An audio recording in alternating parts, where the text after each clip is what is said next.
नमस्कार साथियों, आप एनएमएफ न्यूज देख रहे हैं। आपके साथ मैं हूं अनुपम प्रसून। पाकिस्तान भारत के हाथों कैसे अब की बार बुरी तरह हारा, पाकिस्तान का आतंकवाद का चेहरा कैसा दिखता है, आतंकवाद को पाकिस्तान कैसे खाद पानी देता है, यह बताने और दुनिया को इसकी सच्चाई दिखाने के लिए अब भारत ने बहुत बड़ी तैयारी कर ली है। जैसा कि आप देख पा रहे हैं, 10 दिनों के लिए भारत के सांसद विदेशों में भेजे जा रहे हैं। यह नरेंद्र मोदी सरकार का बहुत बड़ा फैसला है। विदेशों में इसलिए यह सांसद भेजे जा रहे हैं ताकि भारत का जो जीता हुआ चेहरा है, जो विजय गाथा है भारत की, उसे यह सांसद दुनिया को बता सके, सुना सके। अमेरिका से लेकर फ्रांस तक, रूस से लेकर जर्मनी और जापान तक ये सांसद जाएंगे और उस डंके को बजाएंगे जो डंका सुनकर पाकिस्तान में रातों की नींद पाकिस्तानियों की उड़ जा रही है। हमारे साथ मेरे सहयोगी पंकज प्रसून जुड़े हुए हैं, ज्यादा जानकारी उनसे लेंगे, लेकिन उससे पहले आपको बता देते हैं क्या प्लान है सरकार का। ग्राफिक्स के जरिए आपको समझाते हैं कौन कौन से सांसद जाएंगे। भारत की दमदार जीत की कहानी बताने के लिए इन सांसदों को भेजे जा रहा है। केंद्र सरकार सभी दलों के चुनिंदा सांसदों को 22 या 23 मई से 10 दिनों के लिए विदेश दौरे पर भेज रही है। इसमें पक्ष और विपक्ष दोनों सांसद होंगे। ये अमेरिका जाएंगे, यूके जाएंगे, दक्षिण अफ्रीका जाएंगे, कतर जाएंगे, यूएई जाएंगे और यहां जाकर बताएंगे दुनिया को कि कैसे भारत ने पाकिस्तान को इस युद्ध में हराया है। भारत में बने मिसाइल, भारत में बने फाइटर जेट्स कैसे कारगर साबित हुए, आपको आगे बताते हैं। पक्ष विपक्ष के कौन कौन से सांसद इसमें शामिल होंगे, उनकी भी लिस्ट आपको बता देते हैं, वो भी बहुत जरूरी है अगले ग्राफिक्स के जरिए। एनसीपी एसपी यानी शरद पवार की पार्टी से सुप्रिया सुले, एआईएमआईएम चीफ असदुद्दीन ओवैसी, बहुत उन्होंने बचाव किया था भारत का, वो भी जाएंगे। हर डेलीगेशन में 5 से 6 सांसदों के 8 ग्रुप होंगे। हर ग्रुप के साथ विदेश मंत्रालय का एक अधिकारी होगा और एक सरकारी प्रतिनिधि होगा जो उनके साथ विदेश जाएगा। अगले ग्राफिक्स के जरिए आपको बताते हैं और क्या होगा। बीजेपी की तरफ से पूर्व केंद्रीय मंत्री अनुराग ठाकुर और सांसद अपराजिता सारंगी हिस्सा लेंगे। कांग्रेस से शशि थरूर जाएंगे, उन्होंने भी बहुत बचाव किया था। कांग्रेस जहां एक तरफ विरोध करने लगी थी, अभी आपने देखा होगा 24 घंटे पहले, 2 दिन पहले तक कांग्रेस तिरंगा यात्रा का विरोध कर रही थी, उसी कांग्रेस से शशि थरूर भेजे जाएंगे। सलमान खुर्शीद भेजे जाएंगे, मनीष तिवारी भेजे जाएंगे और अमर सिंह पंजाब से सांसद हैं कांग्रेस से, वो भी भेजे जाएंगे। अब अगले ग्राफिक्स के जरिए आपको समझाते हैं। संसदीय कार्य मंत्री किरण रिजिजू इन सांसदों को उनके दौरे को कोऑर्डिनेट कर रहे हैं। यह एक बड़ी जानकारी है, लेकिन ये कोई पहली बार नहीं है दोस्तों कि भारत के सांसद भेजे जा रहे हैं विदेश में। कब कब गए भारत के सांसद विदेश में डेलीगेशन बनकर, वो भी आपको समझा देते हैं। 1994 में, 1994 में भारत के सांसदों का डेलीगेशन गया था। तब तत्कालीन प्रधानमंत्री थे नरसिम्हा राव, उन्होंने अटल बिहारी वाजपेयी के नेतृत्व में जिनेवा में एक डेलीगेशन भेजा था। 1994 में डेलीगेशन में जम्मू कश्मीर के पूर्व मुख्यमंत्री फारूक अब्दुल्ला और सलमान खुर्शीद जैसे नेता उस वक्त भी शामिल थे और अब की बार भी सलमान खुर्शीद जा रहे हैं।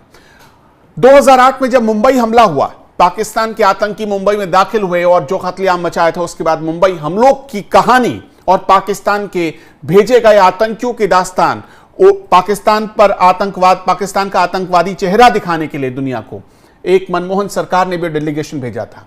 यह डेलीगेशन लश्कर-ए-तैयबा और अन्य आतंकियों के खिलाफ, अन्य आतंकी संगठनों के खिलाफ एक्शन लेने के लिए बहुत बड़ी भूमिका अदा कर रही थी।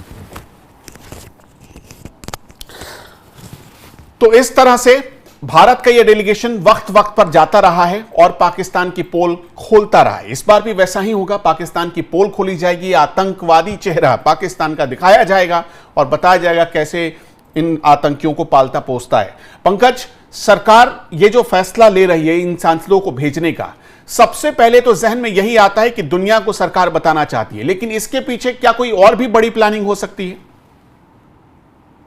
भारत 3 मैसेज स्पष्ट तौर पे पूरी दुनिया को देना चाहती है। पहला कि लोकतांत्रिक देश होने के बावजूद पक्ष और विपक्ष इस मसले पर एक हैं, इसलिए तमाम पार्टी के नेता इस डेलीगेशन में जा रहे हैं, वो भारत का पक्ष रखने जा रहे हैं। इसलिए पहला मैसेज है यूनाइटेड इंडिया, कि हम एक हैं इस मामले पर और पॉलिसी सरकार गवर्नमेंट टू गवर्नमेंट नहीं बदलती, ये कंटिन्यूटी है।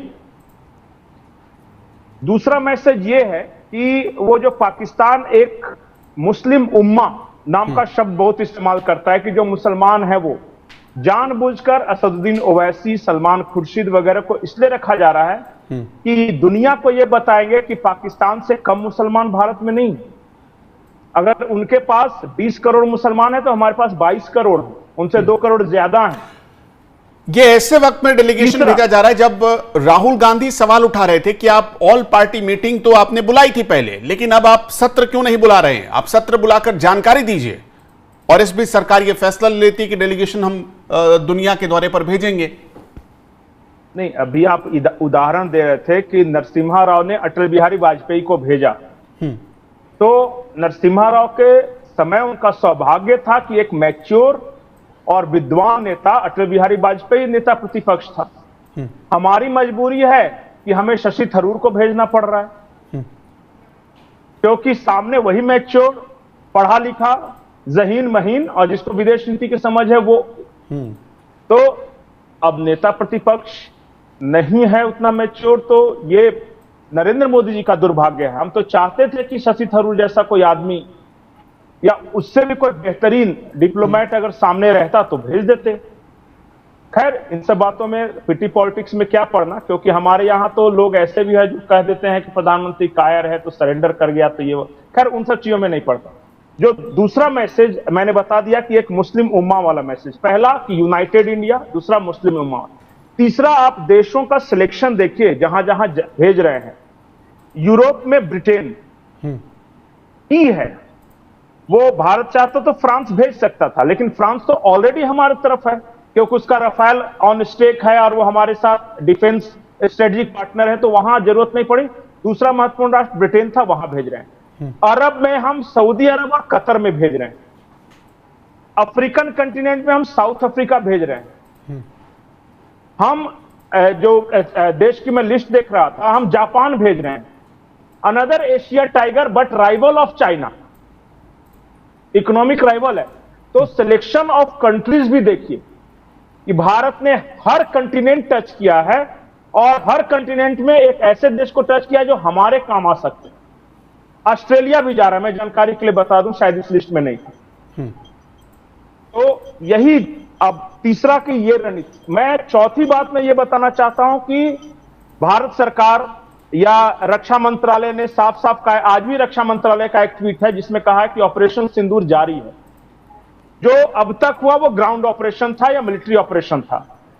ऑपरेशन सिंदूर का सेकेंड पार्ट डिप्लोमेटिक वॉर है, जिसमें हम अपने डिप्लोमेट्स को एक्टिवेट करेंगे, हम अपने पॉलिटिकल पार्टीज को एक्टिवेट करेंगे और पूरी दुनिया में पाकिस्तान के खिलाफ एक माहौल बनाएंगे। हम यूनाइटेड नेशन सिक्योरिटी काउंसिल में भी गए कि उसका रजिस्टेंस फोर्स ऑफ जो पाकिस्तान है उस पर बैन लगाया जाए।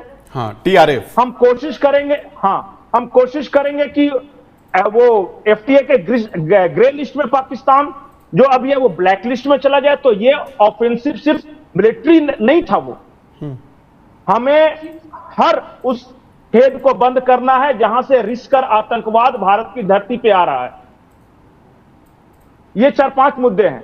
देखिए, भारत सरकार एक मामले में स्पष्ट है कि हमारी लड़ाई किसी देश, किसी आवाम या किसी कौम के खिलाफ नहीं है। हमारी लड़ाई आतंकवाद के खिलाफ है और इसीलिए विदेश मंत्री एस जयशंकर, हालांकि बहुत लोग उन्हें ट्रोल कर रहे हैं, उन्होंने आज स्पष्ट कहा कि जैसे ही हमने आतंकी ठिकानों को नष्ट किया, हमने एक मैसेज पाकिस्तान को भेजा कि देखो, हमें पाकिस्तान की मिलिट्री से हमारा झगड़ा नहीं, हमारा वहां की आवाम से नहीं है, हमारा आतंकवाद के खिलाफ ये लड़ाई थी, इसलिए हमने आतंकी ठिकानों को नष्ट किया। तुम चाहो तो ये शांत बैठ सकते हो। लेकिन पाकिस्तान और उसकी फौज ने कुछ अलग ऑप्शन चुना, उसका दुष्परिणाम भुगतना पड़ा। हमारा आज भी स्पेसिफिक आर्गुमेंट यही है कि हमारा किसी देश के साथ झगड़ा नहीं, और ऐसा भी नहीं कि हम पाकिस्तान के संप्रभुता पे हम किस तरह का खतरा उत्पन्न करना चाहते हैं। हमारी लड़ाई सिर्फ और सिर्फ आतंकवाद के खिलाफ है और आतंकवादी दुनिया के किसी भी कोने में रहेंगे तो हम वहां कार्रवाई करेंगे, और यह बहुत स्पष्ट है। आप वो चाहे पाकिस्तान में हो या बांग्लादेश में हो, यह बात आप समझ लीजिए। अब अगर कल को जाके पाकिस्तान या बांग्लादेश ये समझे कि उसके खिलाफ हमने लड़ाई छेड़ दी है, तो यह गलत है। यही सब बातें हैं जो कि ये डेलीगेशन जाएगा, दुनिया को बताएगा। इसके अलावा प्रूफ है कि हमने क्या क्या प्रूफ हमारे पास है कि कैसे परपरेटर्स। तो क्या ये वीडियो भी दिखाया जाएगा वहां पर?